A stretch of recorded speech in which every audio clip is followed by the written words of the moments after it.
Satu keluarga pindah ke sebuah peternakan terpencil. Ketika mereka tiba, mereka menemukan rumah yang ditutupi tumbuhan rumput liar. Tampak seperti telah ditinggalkan selama bertahun-tahun. Mereka segera menetap dan mulai memindahkan barang-barang mereka ke dalam. Sementara Dennis sedang merapikan tempat tidur.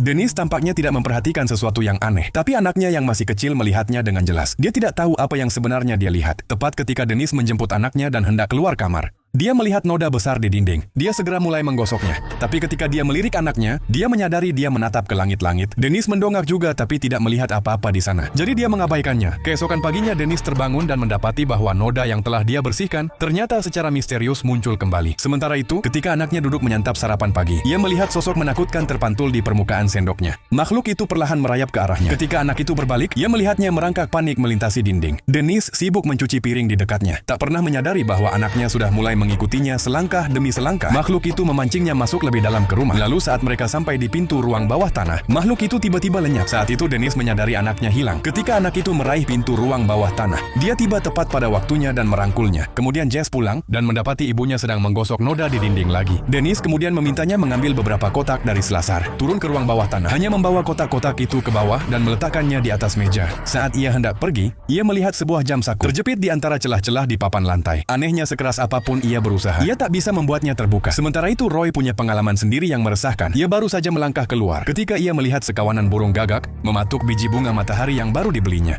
Roy dengan cepat meraih beberapa batu dan melemparkannya ke arah burung-burung, berhasil menakut-nakuti mereka. Tapi ketika ia mulai menurunkan benih, ia terkejut dan membeku seluruh truk dipenuhi burung gagak. Sedetik kemudian burung-burung mengerumuninya dan melancarkan serangan ganas. Tepat saat itu suara tembakan menggema dari kejauhan. Dikejutkan oleh suara gaduh, burung-burung gagak berserakan segera pergi. Beberapa saat kemudian seorang lelaki muncul dan memperkenalkan diri sebagai Borwell. Katanya ia sedang menuju kota mencari pekerjaan karena Roy membutuhkan bantuan ekstra di peternakan. Ia menawarkan Borwell pekerjaan di tempatnya dan Borwell dengan senang hati menerima. Suatu hari hanya Jess dan adik kecilnya yang ada di rumah. Saat itulah sekawanan burung gagak aneh muncul di atap. Kemudian malam ketika Jess sedang membuat makan malam, ia tiba-tiba mendengar suara-suara ganjil datang dari lantai atas. Ia memanggil-manggil, tapi tak seorang pun menjawab dan tiba-tiba